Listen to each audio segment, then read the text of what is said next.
2025. Let us first seek God's guidance and blessings as we begin today's event. Holy Spirit, Heavenly Father, we come to you today asking for your guidance as we begin today's program. Help us grow closer as a group to celebrate the body as in one nation.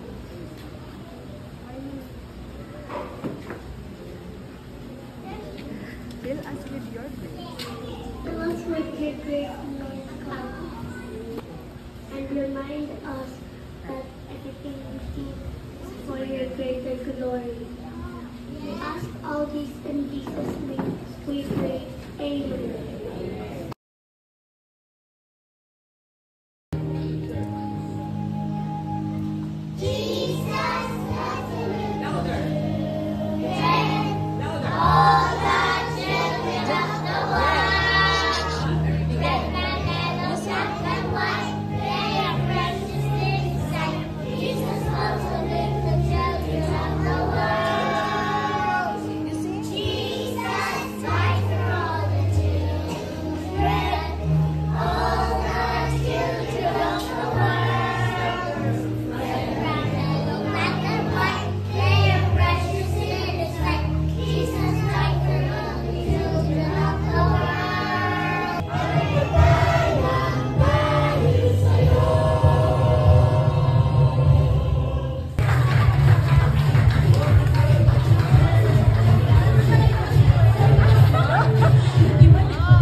Good morning, everyone. My name is Christopher McKinnon, representing the brave Philippines.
Are you ready?